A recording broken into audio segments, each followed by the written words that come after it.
الله أكبر الله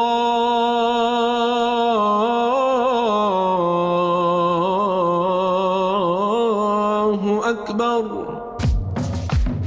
Assalamu alaikum and welcome to the Islamic Center at New York University podcast, coming to you straight from the heart of New York City. We're building an amazing Muslim community here at ICNYU where everyone is welcomed and respected no matter where you're from or where you're at. This is the place to be. So open your ears and your heart and come along with us on another life-changing journey. Bismillah. Okay, Bismillahi walhamdulillah wa salatu wassalamu ala rasulillah. Assalamu alaikum everyone. Welcome back to our weekly halakas. We had quite a pause. Who has been here before? Okay, and from you guys, and all of you are new to this halakah. Yeah, okay. All right, sounds good. Well, welcome. I'm really happy to resume the halakah with you all, and inshallah, looking forward to continuing these discussions, inshallah. So today's topic, as you guys saw, was honesty with ourselves, right? And the reason why I chose this topic is because when you look at a lot of the problems we go through in life, they become exacerbated and worsened when we don't have a clear sense of connection to truth within ourselves. So when we're not connected to truth in general, and any kind of truth, we live in the opposite, which is illusion. And can illusion or falsehood offer you anything? It can't, right? You can't grow in the absence of truth. You can't heal in the absence of truth. You can't achieve anything, can't be elevated. You can't experience peace in the absence of truth. Nothing real can really exist in the absence of being connected to truth. And this is, truth is something that is emphasized throughout our faith. Everything that Allah subhanahu wa ta'ala designed for us, if you look at the Quran, if you look at the Seerah, everything is designed, all the teachings of Islam are designed to connect us to truth. From the very core message of Islam, right? It is يُخْرِجُهُم مِّنَ الظُّلُمَاتِ إِلَى النُّورِ, right? To bring them out from darkness into light. And what do we equate often with light in our society? We say truth is light, or truth lights the way, right? So throughout the Quran, you'll see this concept of sidq, this concept of haqq. Even Allah subhanahu wa ta'ala, his very name is, one of his names is al-haqq, right? The truth. And so there's an emphasis for a Muslim to be connected to truth. And Allah subhanahu wa ta'ala designed our this deen and our journey to guide us to truth. And so, especially in the times we're living today, there are so many pressures. It's becoming harder to distinguish between right and wrong, between what is true and what is false, right? And so, especially in our times today, one of the du'as that we're often taught to make is Allahumma arina al-haqqa haqqan warzuqna ittaba'u wa arina al-batil batil warzuqna ijtinabu, meaning let me say it in English. Oh Allah, guide us to truth, or allow us to witness truth as truth and guide us to follow it. And allow us to see falsehood or witness falsehood as falsehood and guide us to avoid it. And allow us to avoid it, right? So this concept of holding on to truth is something that is constantly emphasized in our deen. And so what is the psychological power of truth? You can only change what you are accepting of. You can only change what you are connected to. And so many times what I often see is that a lot of our, problems and our issues become, so much more confusing when we ourselves are not connected to the truth within ourselves. So it's one thing, of course, to be connected to Allah subhanahu wa ta'ala, to be connected to al-haqq, to be truthful in speech, to be truthful in action, to be sincere, right? That's another concept that is rooted in truth in our faith, right? Sincerity. To be sincere, you have to be truthful. Because how will you know your intentions if you're not truthful? But it really starts with us being honest with ourselves. And if you think about it, what is one of the things that harms relationships with other people is a fractured trust or a break of trust, right? When there's betrayal. So what is something that's valued in a relationship when it comes to trust? Is that you want to trust that what the person tells you is true, whether it's a friend or spouse. You want to trust that their words to you are true. You also want to trust that their actions are also like their actions are in line with what they claim to believe, correct? You want to trust that their promises to you are followed through upon, right? So with other people, we value this concept of trust. We value someone speaking the truth to us. We don't like when people lie to us. We don't like when people betray our trust. But so many people walk around with a fractured self-trust, a broken sense of trust within themselves. And so this comes from time and experience, a lack of honesty with oneself, lack of self-reflection, but also comes with breaking the trust with yourself constantly. Meaning, maybe you say what you feel is right outwardly, but you're not really honest with yourself about what you really want, what is true, what you really dislike, what your values are, what your core beliefs are. And it's not necessarily that you have to like all these truths that you are connecting to. It's not like, you have, oh no, I can't accept that because that's not a good thing. No, truth is truth. You could change it, but first you have to acknowledge it. But many people don't take the time to actually reflect on the truths within them that are guiding their tongues, their behaviors, their actions, their interactions, their choices in life. We're just going on cruise control. But being honest with ourselves, healing this broken self-trust actually allows us to grow not only personally, but on a spiritual level as well. Because if you're connected to your truths, guess what you take to Allah?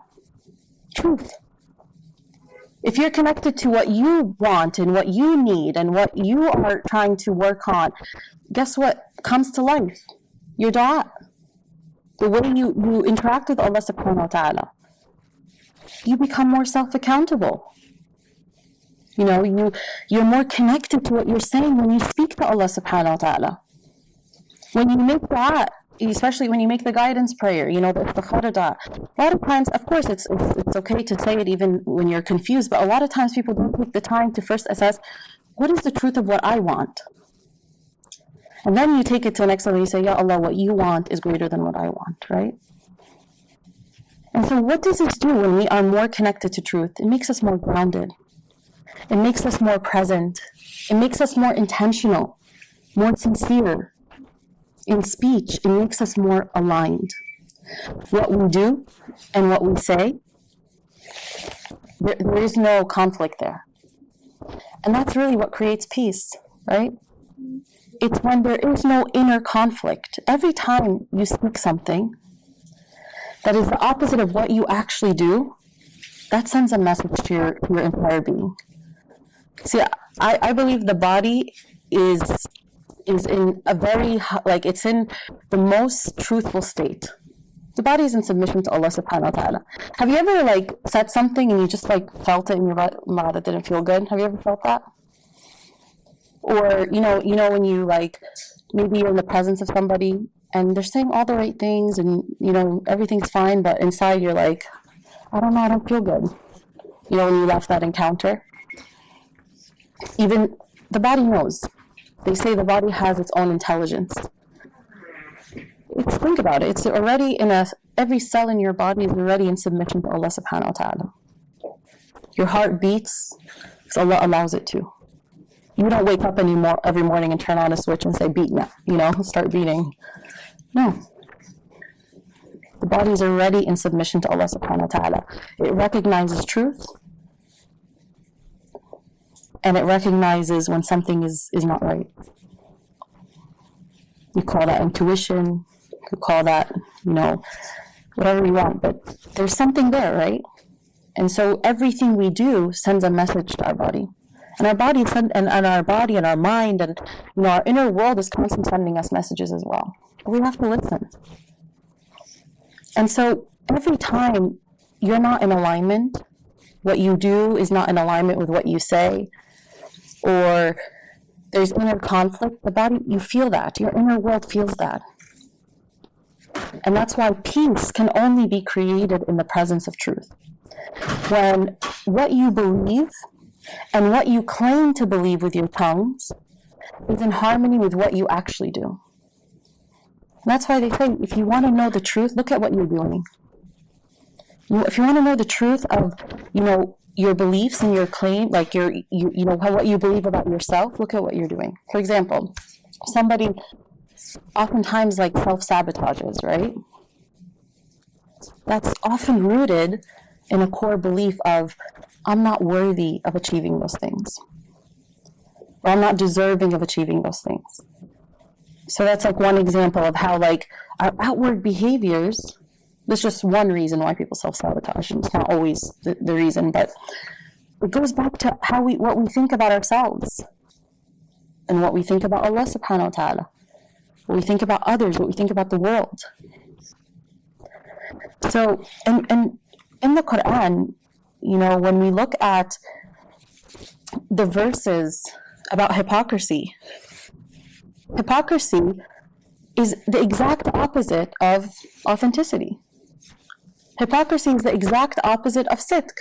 Oftentimes when we think of hypocrisy, though, we think of like, the people at the time of the Prophet ﷺ who would say they believe and then they would go back and back amongst themselves and not believe, right? Or we think of it in terms of just, somebody outwardly being spiritual and inside they don't have that faith in their heart, right? But Islam is a holistic system. So when Allah subhanahu wa ta'ala talks about hypocrisy, it's a holistic approach. It's about are you authentic? Are you authentic not just in your faith, but in your speech, right? And is what you're doing in alignment with what you truly believe? And so, there are several verses in the Quran where Allah subhanahu wa ta'ala talks about, tells us about hypocrisy. And in Surah Al-Baqarah, Allah subhanahu wa ta'ala says, fain would they deceive Allah and those who believe, but they only deceive themselves and realize it not. The reason why I wanted to mention this ayah, because of this very specific word, they only deceive themselves. So here Allah subhanahu wa ta'ala is talking about the hypocrites. But the characteristic that he described is they deceive themselves. Isn't that what happens when we also express hypocrisy? Not just in general with faith, right? Just whenever we're not honest with ourselves. Who are we deceiving? Are you deceiving Allah? No, you're deceiving yourself. And Allah subhanahu wa ta'ala, he says this, fain would they deceive Allah and those who believe, but they only deceive themselves. And they realize it not. So, at some point in our lives, we have to say, I got to stop lying to myself, right? I got to get really honest about who I am, because Allah already sees your true face. Allah already sees your inner reality. The Prophet Muhammad ﷺ, he said, the worst people in the sight of Allah on the day of resurrection will be the two-faced people, who appear to some people with one face and other people with another face. So this concept of being two-faced, right? That's something we also look down upon in our society, right? If you say someone's two-faced, is that a good thing? No, it's a deception. Now, let's talk about just the harm that does for us. It's not necessarily that you're intentionally being two-faced. It could just be that because you're disconnected from your own truth, you're like a leaf in the wind, right? You take in whatever direction the wind takes you. But we don't want to be like that. We want to be grounded. We want to know who we are. We want to know our beliefs. We want to be really honest with ourselves. We want to have muhasabah with ourselves. That even if people praise us, right, we take a self-accountability of ourselves. We get really honest. And not only just about the difficult things we want to change, we get really honest about even the blessings that Allah subhanahu wa ta'ala has given us, the strengths He has given us. A lot of people are not honest about that either. Within each of you, Allah subhanahu wa ta'ala has given each one of us our own strengths and our own challenges, our own weaknesses. So it's not just about connecting to one or the other, it's about being honest with everything that Allah has given you and everything that you are struggling with, being truthful with yourself.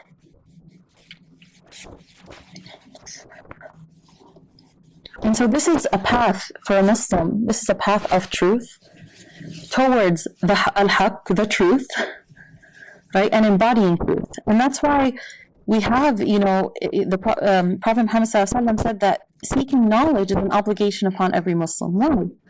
What does knowledge connect us to? Truth, right? I mean, this is such a powerful statement that upon every Muslim is the obligation of seeking knowledge.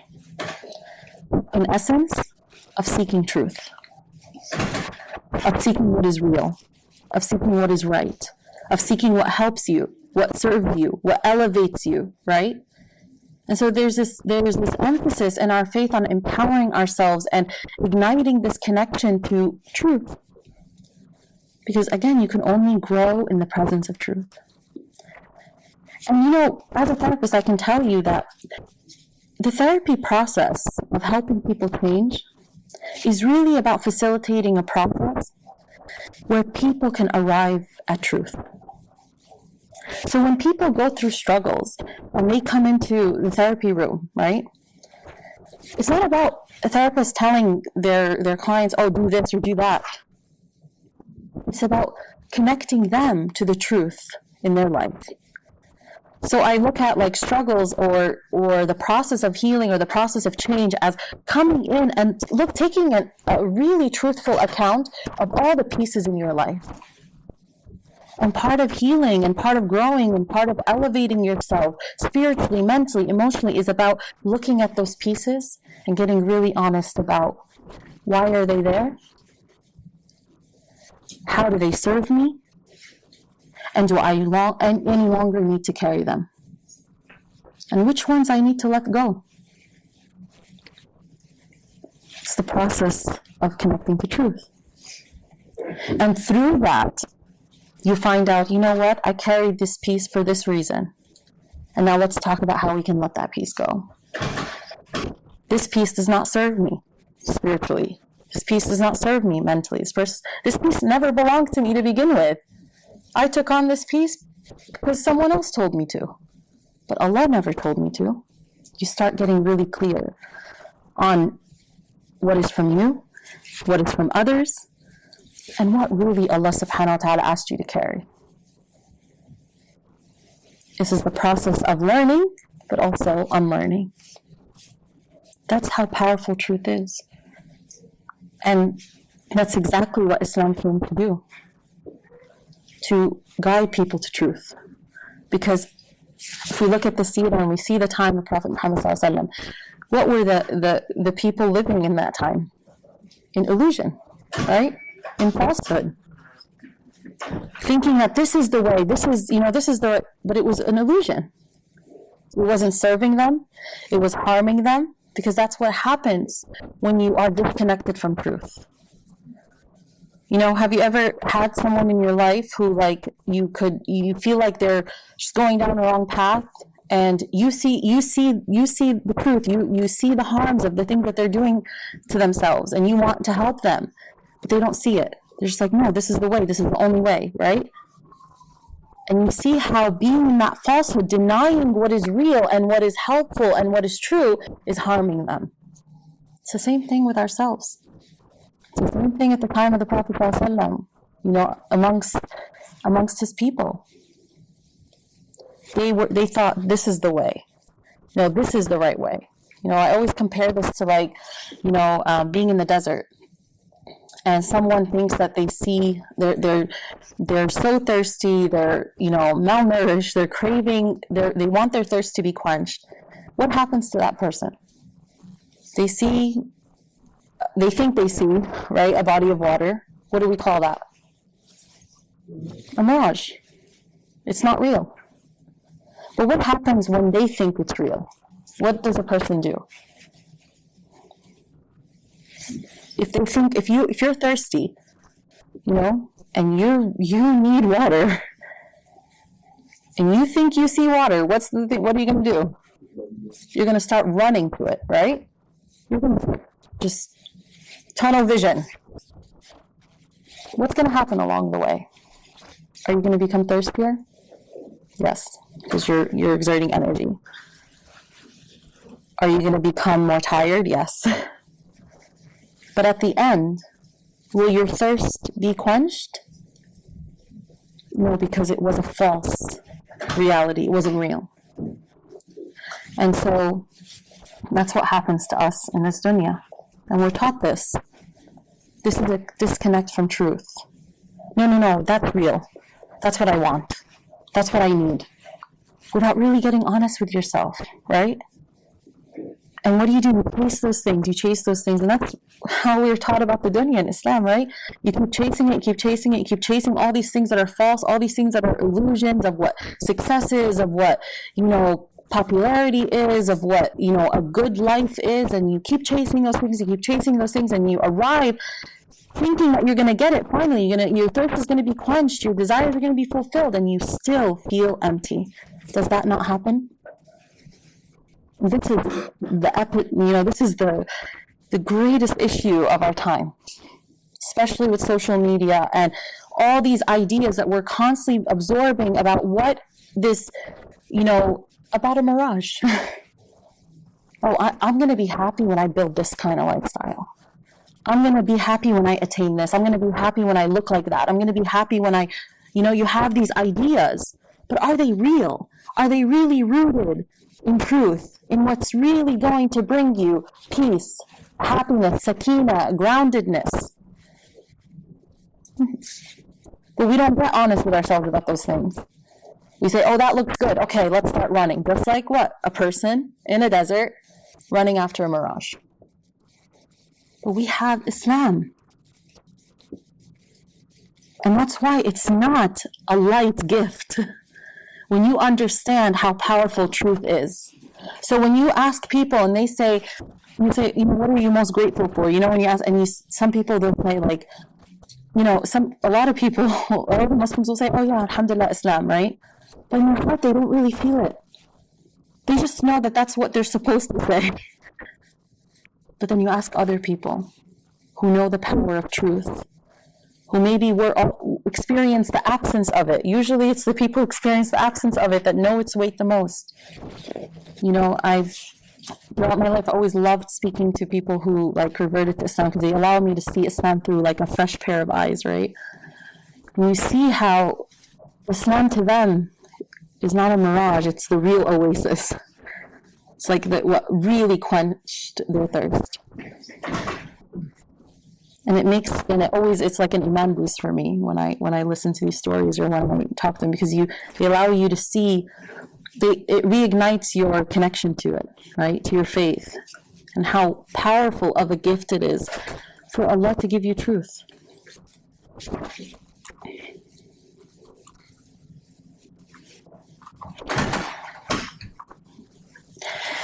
And when I say Allah gave us truth, He didn't just give us truth about, you're in the dunya. No, He gave us truth about everything. Right? Who He is, why we were created, where we are headed, the nature of this dunya. That everything we go through has meaning. These are all truths that many of us are disconnected from. But it starts with us being really honest with ourselves. It starts with us getting really clear on the habits that we've been engaging in, what we have been chasing, and has it been serving me? How many of us take inventory of our life and our habits? And you don't need to overwhelm yourself. You could just take a day. You could take a day in your life, a typical day. List all the things you do, and ask yourself, how does this benefit me? How are all these things that I've been doing? And you got to be honest though when you're doing that list. I prayed Fajr, alhamdulillah, and I went to school, and no, I watched Netflix. List it all, okay? Make sure you don't skip. Make sure that even that process, you're being really honest with yourself. A lot of people have not built that muscle. And that's something I always challenge, especially in therapy, I challenge my clients to do, because for a lot of people, it's very hard. It's a common struggle. And I say, one thing a lot of times I have clients do is journal. It's very difficult for a lot of people. For many people to be really honest with their feelings. Especially, and don't underestimate the power that social media has on our honesty. Why? Because social media has programmed people to present what? What's perfect, what looks good. So when people, don't underestimate all these things we're absorbing, all these messages we're absorbing. When people get alone with themselves, it's really hard to write imperfection or to acknowledge their imperfection. Because then shame comes up. It's like, oh, that doesn't look too good. That doesn't look pretty, you know. But you know what also doesn't look pretty? Presenting something we're not. Or having that inner conflict within ourselves. So Allah connects us to so much truth, our purpose, who He is, our creator, our path, our tests and trials, our destination, our existence, even signs in our universe. You know, our design, what happens after we die, you know, that this soul is on a journey, that our life does not end here. You know how great of a blessing it is to have that truth? How much meaning we can derive just from that?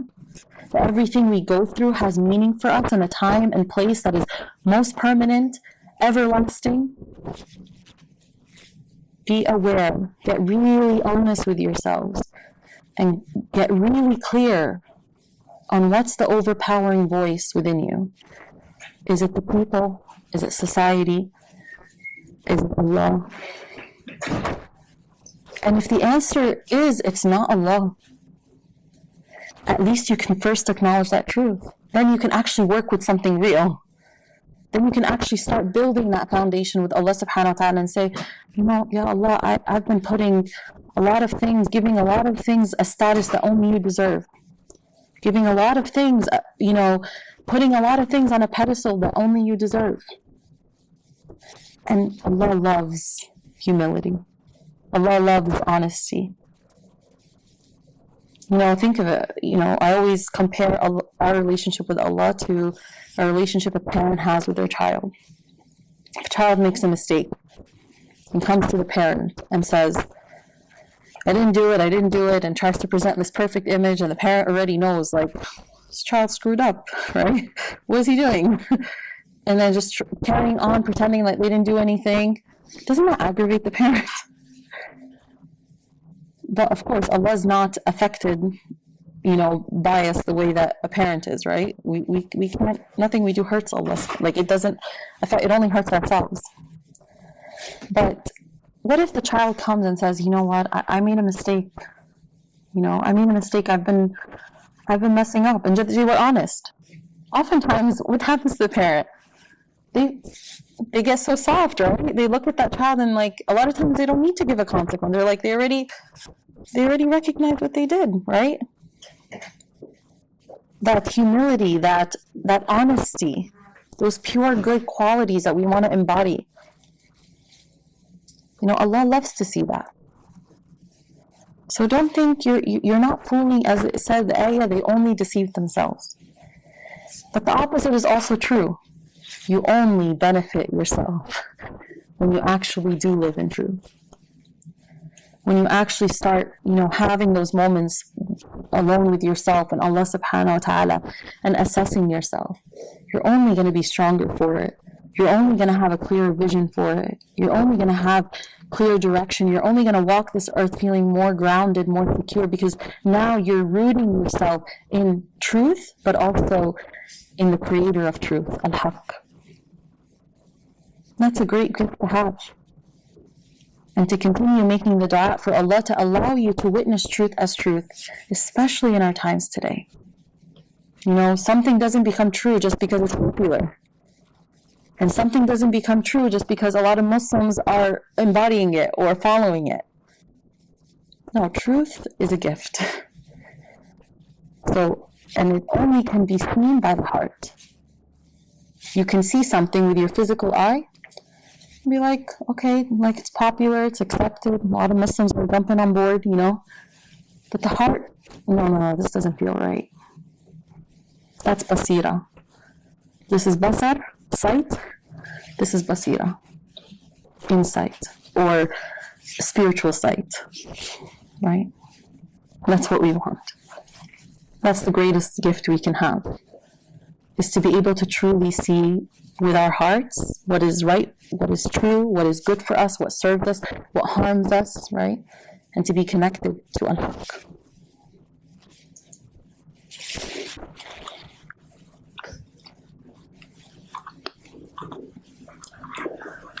So authenticity is the alignment of what you say with what you claim to believe with what you do. Your actions and your beliefs and what you claim are aligned. Definition is a practice of claiming to have moral standards or beliefs to which one's own behaviors do not conform. So it's like, yeah, I believe this, but then it's like, let me look at my actions. What am I actually doing? And that's really, and I'll end on this, for today. That's the power of truth, is when it's internalized by the heart, not just on the tongues, right? Not just on the mind. You see, that your mind can know things or have information about things or what is the right thing to do. But that's so different than the heart knowing those truths, that information. As my teacher used to say, information only becomes knowledge when it reaches the heart. And part of the reason that there's a huge disconnect in people's lives is that they know what is right up here. They don't know it in here. And therefore the limbs cannot act accordingly. The heart needs to be at the front and center. It needs to be the most impacted by the knowledge we gain. And so if every day you're scrolling on social media and you're reading all these empowering quotes and all these amazing, therapy tips and self-help tips, and then you're like, oh, that felt good to know this, and you do nothing with it, you don't reflect upon it, you don't allow your heart to be awakened by that information, you don't allow that information to become knowledge in the heart, guess what happens? Your heart it doesn't become awakened, it doesn't become impacted. And guess what happens? Your limbs will not move to change anything. Your limbs, your behaviors are moved by a heart that is moved. And that's why it's not about quantity of what you know. It's not about how much you know. It's about what you're doing with the little that you know. If every week you just take a new verse, right? Or a new concept that you're learning, and you say, I'm going to really connect to this verse. I'm really going to connect to this, let's say, a quote that you learned, that you were like, wow, this is really good, and then you put your phone away and you forgot about it, I think I always talk about social media. Why? Because don't underestimate it. When you press the like, it almost makes you feel like you did something about it. It almost feels like you got impacted by that knowledge. You're like, I liked it. That's pretty good. But your inner being did not receive the fruits of that at all. And so we're living in a time of illusion. The illusion that we have knowledge, the illusion that we're woke, right? The illusion that we are like, we know more than maybe like our parents' generation, or, it's an illusion. It's these illusions that we're carrying, but inside we're not really being impacted by these things that we are carrying unless we really get honest with ourselves, sit with that knowledge, reflect upon it, and see where there are signs of it in our life. That's how you know you're growing. A sign that you are growing and that you are changing is that you see signs of the knowledge you are gaining in your actual day-to-day life. It's not about emotions. Emotions come and go. You may feel good today. Tomorrow you may feel pretty sucky, right? Emotions don't determine. They're not the destination. They're a means. They're powerful.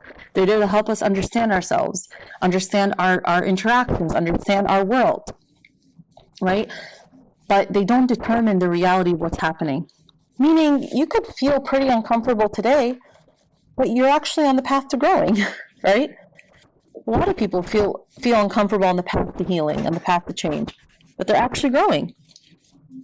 Someone else might feel really good, and there's no change, right? So don't judge your growth, your healing by how you feel momentarily. You could feel so many emotions in one day. You could wake up feeling, oh, it's going to be a good day. I feel good. And then by the end, you're, like, today was not that great.